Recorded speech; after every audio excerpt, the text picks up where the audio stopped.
शुरुआत में हम देखते हैं कि अल्वेरा, उसकी माँ और बहन अपने घर को छोड़कर एक दूसरे वांगवो में जा रहे हैं। अल्वेरा बहुत खुश थी क्योंकि उसे उस वांगवो के राजकुमार की कविताएं बहुत पसंद थीं और वो उससे शादी करने के सपने भी देखती थी। जल्द ही वे उस किंगडम में पहुंचते हैं और वहां एक बूढ़े आदमी से मिलते हैं जिससे अल्वेरा की माँ की शादी होने वाली थी। उस आदमी की एक बेटी थी, एग्नेस, जो अल्वेरा और उसकी बहन से कहीं ज्यादा खूबसूरत थी। शादी से सब खुश नजर आ रहे थे, लेकिन ये खुशी ज्यादा दिन नहीं टिकी। 2 दिन बाद एग्नेस के पिता को दिल का दौरा पड़ता है और उनकी मृत्यु हो जाती है। उनके मरने की खबर सुनकर कई लोग एग्नेस के घर पहुंचते हैं, जिनका एग्नेस के पिता से पैसा लेना था। जब उन्हें पता चलता है कि वो अल्वेरा की माँ से शादीशुदा थे, तो वो अल्वेरा की माँ को धमकाते हैं और जल्दी पैसा लौटाने की मांग करते हैं, वरना उनका महल जैसा घर और सारी जमीन छीन लेंगे। सच तो ये था कि अल्वेरा की माँ के पास भी पैसे नहीं थे। उसने भी उस बूढ़े से पैसा उधार लिया था। उसने अपनी इज्जत और रुतबे के लिए उससे शादी की थी, लेकिन उसे नहीं पता था कि वो भी गरीब था। उसने कर्जदाताओं से कुछ महीनों की मोहलत मांगी और उनके जाने के बाद वो खुद सदमे में चली गई क्योंकि उसे धोखा मिला था। उसे ये भी चिंता थी कि अब उसकी उम्र काफी हो चुकी थी। न तो वो अपनी खूबसूरती से किसी अमीर आदमी को फंसा सकती थी, न ही शादी करके अपनी हालत सुधार सकती थी, और अब उसकी बचत भी बहुत कम हो चुकी थी। अल्वेरा को अपनी माँ की हालत पर तरस आया और उसने अपनी माँ से कहा, आप चिंता मत करो, मैं इस जगह के राजकुमार जूलियन से शादी करूंगी और सब ठीक हो जाएगा। अल्वेरा की माँ ने उसे दूसरी नजर से देखा। वो न तो खूबसूरत थी, न ही ज्यादा लोग उसे पसंद करते थे। ऐसे में राजकुमार का उसे पसंद करना किसी चमत्कार से कम नहीं था। अल्वेरा की एक और छोटी बहन थी जो बहुत प्यारी थी, लेकिन वो अभी शादी की उम्र की नहीं थी। इसलिए अल्वेरा की माँ के पास सिर्फ अल्वेरा को शादी के लिए तैयार करने का विकल्प था। इधर एग्नेस भी अपनी जिंदगी से बहुत परेशान थी। इतने सारे तनावों के बीच, जहां उसकी माँ पहले ही नहीं थी और अब उसके पिता भी चले गए, वो अपने पिता के शव के सामने बैठकर अपनी माँ से प्रार्थना करती है कि वो सब ठीक कर दे। खैर, कुछ दिन बीतते हैं और पूरे किंगडम में राजा का एक शाही संदेश आता है, जिसमें बताया जाता है कि राजकुमार जूलियन अब शादी की उम्र में पहुंच चुका है और उसके लिए एक लड़की चुनने के लिए 4 महीने बाद एक समारोह होगा। उस समारोह में पूरे किंगडम की लड़कियां आएंगी और जिसे राजकुमार पसंद करेगा वो इस किंगडम की राजकुमारी बनेगी। जो अविवाहित लड़कियां इस समारोह में आना चाहती थीं, उन्हें अपना नाम शाही मंत्री के पास दर्ज करवाना था। ये एक तरह की प्रतियोगिता थी जहां हर किसी को खुद को परफेक्ट दिखाना था और उनके पास खुद को परफेक्ट बनाने के लिए सिर्फ 4 महीने थे। इस घर से अल्वेरा, जो पहले से ही जूलियन से शादी करना चाहती थी, और एग्नेस, दोनों ने अपना नाम दर्ज करवाया। लेकिन सवाल यह था कि राजकुमार एक साधारण दिखने वाली लड़की को क्यों पसंद करेगा। आता पतेगा, जैसा कि अल्वेरा की मां सोच रही थी। इसलिए उसने अल्वेरा को किसी भी तरह परफेक्ट दिखाने का फैसला किया। उसने अल्वेरा को एक प्लास्टिक सर्जन के पास ले गई। वो अल्वेरा की खूबसूरती बढ़ाने के लिए सर्जरी करवाने वाली थी। उसके पास सर्जरी के लिए ज्यादा पैसे नहीं थे, लेकिन अल्वेरा की मां को पूरा यकीन था कि अल्वेरा जूलियन से शादी कर लेगी। उसने सर्जन से कहा कि वो समारोह के बाद उसका पैसा दे देगी। सर्जन ने अल्वेरा की मां को बताया कि वो अल्वेरा की आंखों, नाक, दांतों और छाती की सर्जरी करेगा। सबसे पहले एक बहुत दर्दनाक और अजीब तरीके से उसने अल्वेरा के ऊपर चढ़कर एक बड़े औजार से उसकी हड्डियां निकाली, जिससे अल्वेरा को बहुत दर्द हुआ। अल्वेरा का दर्द अभी कम भी नहीं हुआ था कि वो अपनी दूसरी सर्जरी के लिए आई, जहां डॉक्टर उसकी नाक की सर्जरी करने वाला था। उसने उसकी नाक को बीच से काटा, हड्डी को छोटा किया, किनारों से नाक को पतला किया और उसकी नाक को सीधा रखने और जल्दी ठीक करने के लिए एक अजीब सा लोहे का मास्क लगा दिया। ये पूरा प्रोसेस बहुत दर्दनाक था, लेकिन अल्वेरा सिर्फ खूबसूरत बनने के लिए ये सब सह रही थी। खूबसूरती के साथ साथ अल्वेरा के लिए शाही तौर तरीके सीखना भी जरूरी था। इसलिए उसे एक स्कूल में ले जाया गया, जहां उसे शिष्टाचार और बॉल डांस सिखाया जाना था। इस स्कूल में हम देखते हैं कि एग्नेस पहले से ही वहां मौजूद थी। मिस सोफिया आती हैं और सभी को बताती हैं कि वो और उनके दोस्त उन्हें चलने, बोलने, बैठने, उठने के तौर तरीके और बॉल डांस सिखाएंगी। लेकिन इतनी मेहनत के बाद भी सभी लड़कियां उस समारोह में नहीं जा पाएंगी। सिर्फ 16 चुनी हुई लड़कियों को ही आगे जाने का मौका मिलेगा। जल्द ही उनकी प्रैक्टिस शुरू हो जाती है। दिन बीतते जाते हैं और हर दिन मिस सोफिया देखती हैं कि एग्नेस, यानी अल्वेरा की सौतेली बहन, हर मामले में अल्वेरा और पूरे ग्रुप से बेहतर थी। उसे पहले से ही कई तौर तरीके आते थे। उसका डांस भी बहुत अच्छा था और वो स्वाभाविक रूप से बहुत खूबसूरत थी। इसलिए मिस सोफिया उसे आगे लाती हैं और अल्वेरा को आखिरी पंक्ति में खड़ा कर देती हैं, जहां कम खूबसूरत लड़कियों को खड़ा किया जाता था। अब एग्नेस और अल्वेरा घर आते हैं और एग्नेस अल्वेरा की मां से अनुरोध करती है कि अब हमें मेरे पिता का अंतिम संस्कार करना चाहिए। उनका शरीर दफनाने की जरूरत है क्योंकि वो सड़ने लगा है। जवाब में अल्वेरा की मां कहती है कि मेरे पास अंतिम संस्कार के लिए पर्याप्त पैसे नहीं हैं। मैं अपने बचे हुए पैसे अपनी बेटी पर खर्च करना चाहती हूँ और तुम्हारे पिता का अंतिम संस्कार तभी होगा जब अल्वेरा चुन ली जाएगी। ये सुनकर अल्वेरा को लगता है कि उसकी मां उससे ज्यादा प्यार करती है, इसलिए वो और मेहनत करने लगती है और धीरे धीरे पीछे की पंक्तियों से आगे आने लगती है। आखिरकार उनकी 40 दिन की ट्रेनिंग पूरी होती है और वो दिन आता है जब मिस सोफिया और उनकी दोस्त को उन 16 लड़कियों के नाम घोषित करने थे जो समारोह में जाने के लिए चुनी गई थीं। जब अल्वेरा लिस्ट देखती है तो उसे झटका लगता है कि एग्नेस का नाम लिस्ट में सबसे ऊपर था और उसका नाम सबसे नीचे। लेकिन सभी को अल्वेरा के सबसे नीचे होने पर आश्चर्य हुआ, क्योंकि उसकी नाक पर पूरे समय पट्टी बंधी थी, जो उसकी खूबसूरती पर एक बड़ा दाग था। अब इन 16 लड़कियों की अगली ट्रेनिंग शुरू होती है। जब इन लड़कियों को बॉल डांस सिखाया जा रहा था, अल्वेरा उतनी अच्छी तरह नहीं कर पा रही थी जितना एग्नेस कर रही थी।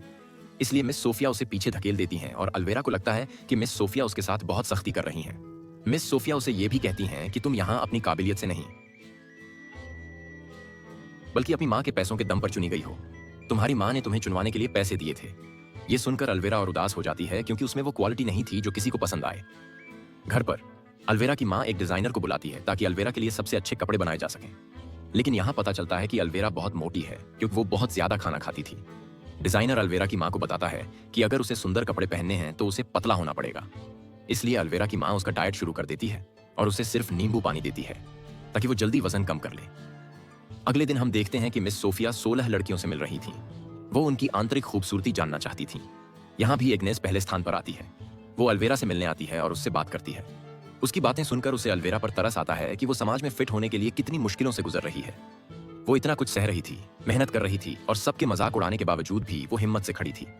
मिस सोफिया को उस पर दया आती है और उसकी मदद के लिए उसे एक गुप्त चीज देती है, जिससे उसका शरीर पतला हो जाए। जब अल्वेरा इसे अपनी बहन को दिखाती है तो पता चलता है कि उसमें टेपवर्म का अंडा था। वो बताती है कि मिस सोफिया ने कहा है कि अगर मैं इसे तनक से खा लूं तो इसके बाद जो भी खाऊंगी मेरा वजन कम रहेगा और मैं जल्दी पतली हो जाऊंगी। शादी के बाद मैं इस टेपवर्म को मारने के लिए इसका एंटीडोट खा लूंगी। लेकिन अल्वेरा को इसके नुकसानों का पता नहीं था। उसकी बहन को इसके नुकसानों का कुछ अंदाजा था। उसने अल्वेरा को इसे खाने से मना किया, लेकिन अल्वेरा किसी भी कीमत पर जूलियन से शादी करना चाहती थी, इसलिए उसने बिना सोचे वो अंडा खा लिया। इसी बीच राजकुमार जूलियन अपने दोस्तों के साथ शिकार के लिए आता है। उसे देखकर अल्वेरा फिर से उसके साथ जिंदगी बिताने के सपने देखने लगती है। जब राजकुमार चला जाता है तो घर लौटते समय अल्वेरा देखती है कि एग्नेस उनके नौकर के साथ थी। ये देखकर वो गुस्सा हो जाती है और अपनी मां को ये बात बताती है। अल्वेरा की मां को बहुत गुस्सा आता है। वो एग्नेस को इस गलती के लिए पीट कर सजा देती है और उसे अपने ही घर में नौकरानी बना देती है। उसे घर में ही कैद रहने को कहती है। अल्वेरा अपनी मां के इस फैसले से बहुत खुश थी, क्योंकि उसे पता था कि उसकी सबसे बड़ी प्रतिद्वंद्वी एग्नेस ही थी। अब कहानी में 3 महीने बीत जाते हैं। अल्वेरा की नाक से मास्क हटाया जाता है और उसकी नाक बहुत सुंदर आकार में आ चुकी थी। सर्जरी सफल रही और वो पहले से ज्यादा खूबसूरत दिखने लगी। अल्वेरा पूरे उत्साह के साथ समारोह की तैयारी कर रही थी, जबकि एग्नेस घर में नौकरानी की तरह काम कर रही थी। वो अपनी गाय का दूध भी खुद निकालती थी। उसकी हालत देखकर अल्वेरा को अंदर से खुशी हो रही थी। नाक की सर्जरी के बाद अल्वेरा की मां उसे फिर से प्लास्टिक सर्जन के पास ले जाती है। अल्वेरा को फिर से दर्दनाक प्रक्रिया से गुजरना पड़ता है। डॉक्टर उसकी आंखों में धागे और सुई की मदद से नकली पलकें लगाता है, जिसके कारण उसकी आंखों पर कई दिनों तक पट्टी रहती है और वो बहुत बदसूरत दिखती है। फिर उसकी छाती की सर्जरी भी होती है। इतनी दर्दनाक प्रक्रिया से गुजरने के बाद अल्वेरा की हालत खराब होने लगती है। उसे बहुत कमजोरी महसूस होती है और उसे जरूरत से ज्यादा भूख लगने लगती है। वो एग्नेस से बहुत सारा खाना मांगती है और एग्नेस अपनी मां की मना करने के बावजूद उसे खाना देती रहती है। इधर स्कूल में मिस सोफिया और उनकी साथी एग्नेस के ना आने से बहुत परेशान थीं। अल्वेरा की मां से एग्नेस के बारे में पूछती हैं तो अल्वेरा की मां झूठ बोलती है कि एग्नेस अपने पिता की मृत्यु से बहुत दुखी है और उसने हर चीज में रुचि लेना बंद कर दिया है। इसलिए मिस सोफिया अब एग्नेस की जगह अल्वेरा को दे देती हैं, क्योंकि इतनी सर्जरियों के बाद अल्वेरा भी एग्नेस की तरह खूबसूरत दिखने लगी थी। रात में हम देखते हैं कि जब एग्नेस चुपके से अल्वेरा के लिए खाना ला रही थी, वो अल्वेरा के बाल संवारने लगती है और संवारते समय उसके बहुत सारे बाल झड़ने लगते हैं। ये देखकर अल्वेरा बहुत परेशान हो जाती है। ऐसा इसलिए हो रहा था क्योंकि उसने जो टेपवर्म खाया था वो न सिर्फ उसे पतला रख रहा था, बल्कि उसके शरीर के सारे पोषक तत्व भी खा रहा था, जो बालों को घना और सुंदर बनाने में मदद करते हैं। जैसे ही अल्वेरा की मां को पता चलता है कि अल्वेरा अब बॉल डांस की ओपनिंग डांसर बन गई है, यानी उसने एग्नेस की जगह ले ली है, तो वो अल्वेरा के लिए एक बहुत सुंदर ड्रेस बनवाती है, जो पहले बनाई गई ड्रेस से कहीं बेहतर थी। इस बीच एग्नेस भी उनके पास आती है, जिसके साथ सभी लोग बहुत बुरा व्यवहार करते हैं क्योंकि वो उसकी खूबसूरती से जलते थे। जब डिजाइनर अल्वेरा को ड्रेस पहना रहा था, उसे पता चलता है कि अल्वेरा के बाल झड़ रहे हैं, इसलिए वो अल्वेरा के लिए एक विग भी बनाता है ताकि उसकी बदसूरती छिप सके। इधर एग्नेस ने भी तय कर लिया था कि वो बॉल डांस में जरूर जाएगी। उसने अपनी मां की बॉल डांस गाउन निकाली, जो बहुत सुंदर और महंगी थी, क्योंकि एक समय में एग्नेस की मां यहाँ की सबसे खूबसूरत और अमीर महिला थी। जैसे ही अल्वेरा उस गाउन को देखती है, उसे जलन होती है और वो उसे पूरी तरह फाड़ देती है। गाउन फटने से एग्नेस पूरी तरह टूट जाती है। वो अपने फटे गाउन को लेकर अपने पिता के सड़े हुए शव के पास जाती है और रोने लगती है, क्योंकि उसके पास इस कैद से निकलने का कोई और रास्ता नहीं था। उसे रोता देख उसकी असली मां की आत्मा प्रकाश में प्रकट होती है। उसे उसकी हालत पर दया आती है और वो उसे जादुई जूते देती है। वो उसे वही शर्तें बताती है जो सिंड्रेला की कहानी में थीं। उसे ये जूते पहनकर बॉल डांस में जाना था। जैसे ही वो इन्हें पहनेगी, बाहर का कद्दू एक रथ में बदल जाएगा और उसे महल तक ले जाएगा। लेकिन उसे याद रखना था कि जैसे ही 12 बजे की घंटी बजेगी, सारी चीजें अपने असली रूप में वापस आ जाएंगी और उसे वहां से भाग जाना होगा। लेकिन इस कहानी में एक छोटा सा बदलाव था कि एग्नेस की मां ने उसे अपना चेहरा छिपाने की शर्त भी रखी थी। एग्नेस इस बात से बहुत खुश हो जाती है और जब वो वहां से निकलती है तो हम देखते हैं कि उसके पिता के शव से निकले कीड़े उसकी ड्रेस को फिर से जोड़कर ठीक कर देते हैं। आखिरकार वो रात आती है जिसका सभी को इंतजार था। अल्वेरा बॉल डांस की शुरुआत करती है और वहां मौजूद सभी लोग उसकी खूबसूरती में खो जाते हैं, बिना ये जाने कि ये खूबसूरती नकली थी। जब राजकुमार जूलियन वहां आता है तो वो बाकी सभी लड़कियों को छोड़कर अल्वेरा को अपना बॉल डांस पार्टनर चुनता है और डांस शुरू होता है। अल्वेरा की वजह से वहां मौजूद सभी अमीर लोग अल्वेरा की मां को भी बहुत ध्यान दे रहे थे। अल्वेरा बहुत खुश थी। सब कुछ वैसा ही हो रहा था जैसा उसने सोचा था। उसकी मेहनत रंग ला रही थी, लेकिन ये खुशी सिर्फ कुछ पलों की थी। थोड़ी देर बाद एक मास्क पहने और सुंदर नीले गाउन में एक लड़की वहां आती है, जिसके इर्द गिर्द इतना जादुई माहौल था कि पार्टी में मौजूद सभी लोग उसकी ओर आकर्षित हो गए। राजकुमार अनचाहे ही अल्वेरा को छोड़कर उस लड़की के पास चला जाता है। जूलियन अब उस मास्क वाली लड़की यानी एग्नेस के साथ डांस करने लगता है। डांस के दौरान जब राजकुमार एग्नेस की ओर झुकता है तो उसका मास्क भी उतर जाता है और अल्वेरा उसे पहचान लेती है कि ये एग्नेस है। एग्नेस को पता था कि अब अल्वेरा उसके लिए कोई मुसीबत खड़ी करेगी, इसलिए वो सब कुछ छोड़कर वहां से भागने लगती है। राजकुमार उसे रोकने के लिए उसके पीछे दौड़ता है, लेकिन वो नहीं रुकती। ठीक सिंड्रेला की कहानी की तरह उसका एक जूता सीढ़ियों पर रह जाता है। राजकुमार उस जूते को उठाता है और वापस अपने महल में आकर घोषणा करता है कि इस जूते को किंगडम की सभी लड़कियों को पहनाया जाएगा और जिसके पांव में ये जूता पूरी तरह फिट होगा वही इस जगह की राजकुमारी बनेगी। अल्वेरा गुस्से में घर आती है। उसे पता था कि वो लड़की एग्नेस है और उसके पास दूसरा जूता होगा, इसलिए जैसे ही एग्नेस आती है वो उस पर हमला कर देती है, उसे बहुत मारती है और उसके पांव से जूता छीन लेती है। वो उस जूते को अपना बनाना चाहती थी, लेकिन जैसे ही वो उसे पहनती है उसे एहसास होता है कि जूता उसके लिए बहुत छोटा है। वो बहुत कोशिश करती है, लेकिन जूता उसके पांव में फिट नहीं होता। ये जूता सिर्फ एग्नेस के पांव में ही पूरी तरह फिट होने वाला था, क्योंकि ये जादुई जूता था जो उसकी मां ने उसे दिया था। लेकिन अज्ञानता और जुनून में अल्वेरा अपने पांव को काटकर जूते में फिट करने का फैसला करती है। वो चाकू से अपने पांव पर जोर से वार करती है, जिससे उसकी सारी उंगलियां कट जाती हैं। उसे बहुत दर्द होता है और वो बेहोश हो जाती है। उसकी हालत देखकर उसकी मां और बहन वहां आती हैं। उसकी बहन को अल्वेरा के लिए बहुत दुख होता है कि उसने राजकुमार से शादी करने के लिए कितनी मेहनत की और कितनी मुसीबतें झेली। जब वो बेहोश थी, उसकी बहन अपनी मां से कहती है कि अल्वेरा ने गलत पांव काट लिया। राजकुमार के पास जो जूता था वो दूसरे पांव का था। ये सुनकर अल्वेरा की लालची मां उसके दूसरे पांव को भी काटने का फैसला करती है और उसी चाकू से उसके दूसरे पांव की सारी उंगलियां भी काट देती है। ये देखकर अल्वेरा की बहन हैरान रह जाती है। उसे यकीन नहीं होता कि उसकी मां पैसे के लिए इतनी लालची हो सकती है कि अपनी बेटी को भी तकलीफ दे सकती है। उसे पता चलता है कि उसकी मां पागल हो चुकी है। अल्वेरा अब दर्द में तड़प रही थी। 2 दिन बीतते हैं और एक घोषणा होती है कि राजकुमार जूलियन खुद उनके घर की ओर आ रहा है ताकि जूता चेक किया जा सके।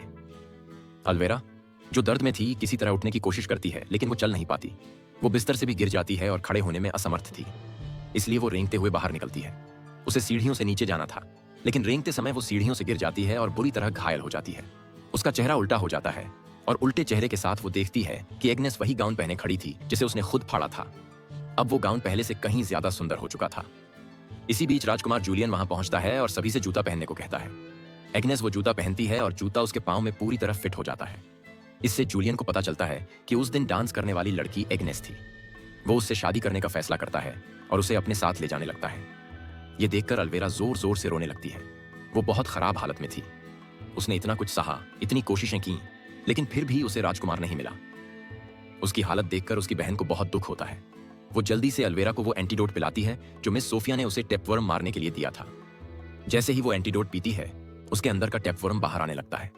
उसकी बहन सारे टेपवर्म निकाल देती है, जिसके बाद अल्वेरा की हालत और खराब हो जाती है।